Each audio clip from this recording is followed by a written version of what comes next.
that I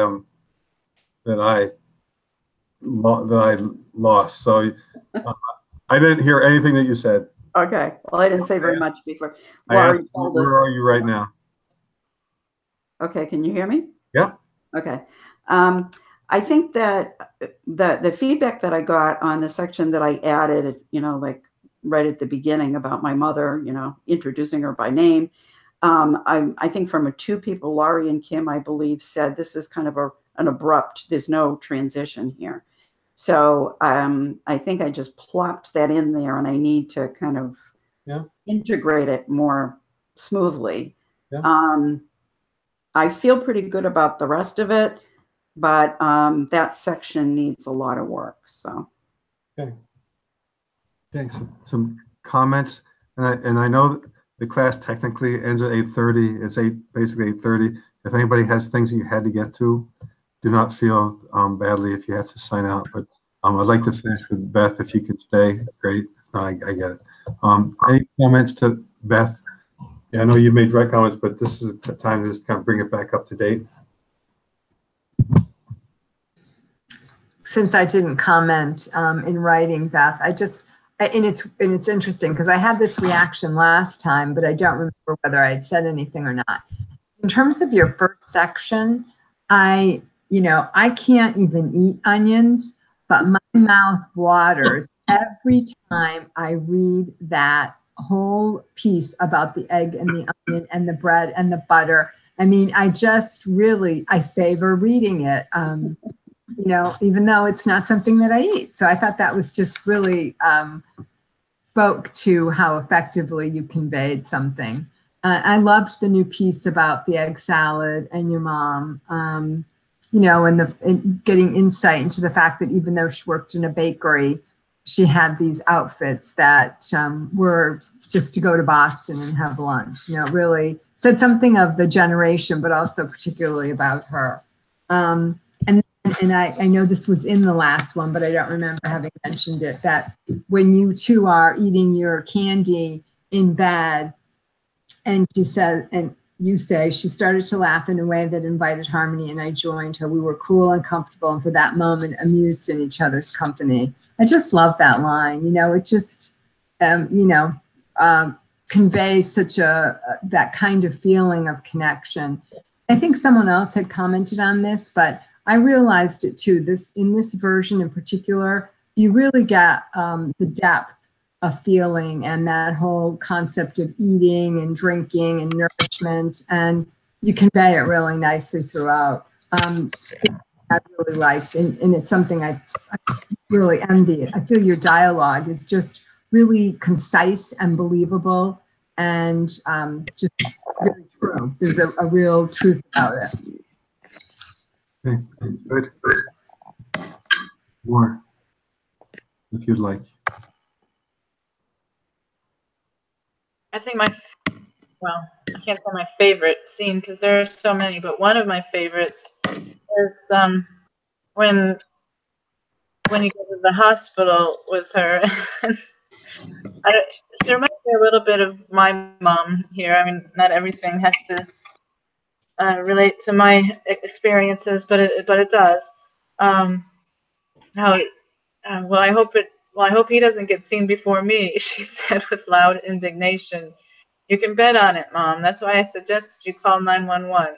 Christ's sake, your dialogue is so perfect. And then you're building up to continue to rock and moan, occasionally suggesting I ask the receptionist when she could be seen. This isn't a restaurant, Mom. They don't take you in order of arrival. Tell them I can't wait any longer. I'm in pain. Tell them yourself. And then she didn't say anything for several minutes. I didn't feel the rocking or hear any sounds of distress. When I looked at her to make sure she was still conscious, she looked back and said, if we're out of here before 3, we can go to lunch at Mandy's down the street. I love that. It's so real. So it's great. Thanks. I have to say that my mother provided good dialogue. Some of it is transcription and not my craft. but you remember it and you write it in a way that, makes it real. It would be easy to botch that up. Thanks, Kim. Anyone else want to climb in the ring before we read?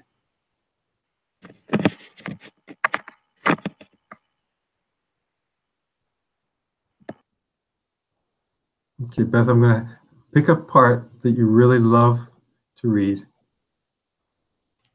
and then I'll comment. Okay.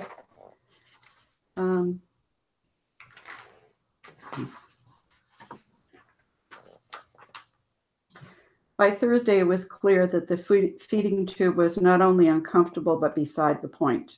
I understood without intrusive intervention for a panoply of problems, she was not expected to live through the weekend. I agreed to palliative care. An only child without anyone still alive to consult, I based my decision on the answer one doctor gave my only question. Will she be able to go out to lunch again? No, she'll be pretty much bedridden. I sat waiting for the nurse to answer the call button and begging my mother to leave the tube alone. If you pull it out yourself, it will hurt, I said. She gave one yank and it fell out onto the sheet. Didn't hurt at all, she said. Those were the last words she spoke to me. By the time I saw her again Friday morning, she'd been started on a morphine drip and didn't wake up again in my presence. She died before I left the house to go see her Saturday morning. Okay. Okay. I'm going to read a little, just a little paragraph from a writer that we all know, and she wrote this after reading Details Matter by Walt Harrington. Okay. My mother didn't feel dressed without earrings and a bracelet.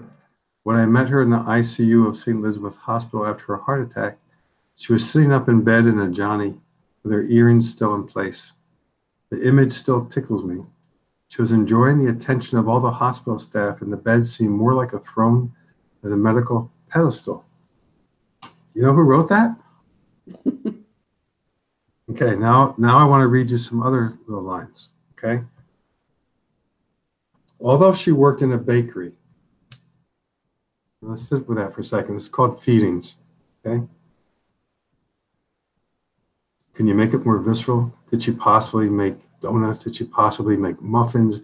Was she the person who was kneading the flour? It's that thing where Mark Kramer's thing that he's talked about. He said if you say that she had an accident, we don't read it. It doesn't go inside. But if we know that she fell down the stairs and walked into a void, so you know what your mom did by any chance? It was a small place, so she probably did everything. I don't think she did any baking. I think she waited on customers. Worked on customers. But she took, she handled the food and put them in bags. And do you know what it was called? The bakery? Yeah. I think, I might try to find out. I think it was the name of the family that owned it, but I'll see if I can think of it. Did you ever in your life did you ever walk into the bakery? Yes. Tell us what it smelled like. Tell us what it looked like. Oh, it was small. We walked in and there were cases on all, like a horseshoe shape, and inside were breads and cupcakes and pastries, and it smelled mostly like bread. Now the last important question, what I was really leading up to here. Your mom works in a bakery. She has an only child, as you. Tell me if I'm wrong, but did she ever bring home little bags of stuff from the bakery? The only time we lived in the place where that bakery was a year, because it was in Lynn, right down the street from where she was born and she grew up. And my family lived in that house for only a year. So I cannot remember. Okay. I had in my mind, I was envisioning these little bags of goodies coming home, because later on, when you had that scene in the hotel where she went out bringing you home all that stuff. Okay, I have a couple more right here. Okay, I'd grown up with my mother's drinking afflicted me in ways I liked the catalog when I was in my cups. Now, that's a nice line. I'm giving you that nice line. I'm totally giving you. Now, suppose instead of in ways I like the catalog, I wonder, because this is a story about bonds, but in many ways, just like to me, Kim's story is really about the way people see things differently. I mean, Jane saw things that other people could see as grotesque, and she sees them as beautiful. And by the end of the story, Kim sees it as beautiful as well. For me, this is definitely a story about bonds, a bond of a mother and a daughter, and how difficult that can be, and yet how enduring it can be all at the same time. And in spite of everything, we have that bond. So you want that reader to be invested in that. So I just wonder if you could think of if there's a way that you can still say that in ways I like the catalog, and then go the next couple sentences. Yeah. And then there's another one. Your mother broke her shoulder, I think, and you broke your elbow. They were 30 years apart. Now again, I'm guessing. I'm guessing the person doesn't break an elbow unless they fall. Mm-hmm. I'm guessing you don't break your shoulder unless you fall. Right. So did you fall down the steps of the bar? Did you fall down the steps of the ice rink? I mean, so maybe just let us know a little bit more about that. Okay. Again, because if your mom fell down the steps of the parish church and you fell down the steps of something, you know, that's a little more tactile than just a broken shoulder and a broken elbow. Right. And it doesn't take a lot of words to do that. Just bring us in there, okay? Okay. You have a scene where you're coming home from Boston and you call Amy. You don't even take off your coat. Now, I'm a reader. Kim's a reader. Lori's a reader. Maria's a reader. Vanna's a reader. I have to think that every single one of us had to wonder, what the hell happened? Why then?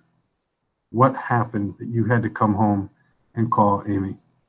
Now, if it's something that you can't reveal, again, I'm not asking you to do that, but I'm asking you to think about why not have the reader be there? If something was a catalyst for an event that seemed to change your life. Mm-hmm.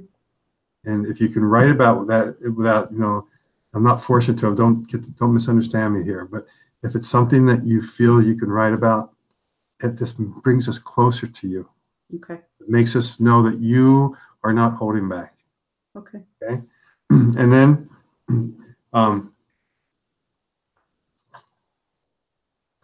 okay, I'm making my, I think you need a little connective tissue, Beth, between, you have a picture of your mom at your 10th birthday. Mm-hmm. And then there's a space break, and suddenly it's 1994. There's a lot of years. I just wonder if you need some kind of,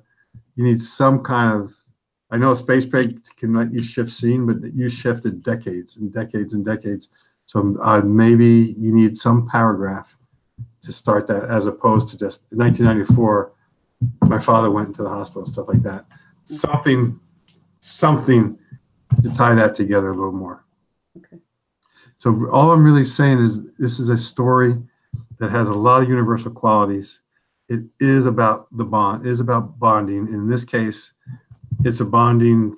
Your mother sounds like she was a challenge, as many moms are, but that you were up to the challenge, and that you never, as easy as it could have been, and probably even as alluring at times, for you just to kind of go your own way and not have to take on that burden, you stuck it out, as we've read in other parts of your thing here. And even that little thing I read about the earrings and her sitting up in bed, that belongs in here. You know, Okay. Yep. it totally belongs in here. And so if there's an overriding thing here, it's bring us closer, because you write in great detail about going to the little Boston Chicken, and yet very little detail about your mom and your drinking. Mm-hmm. And so there's a little, it's off. You have a little bit off on the weight of that. Does that make sense? It does. It does. Thank you.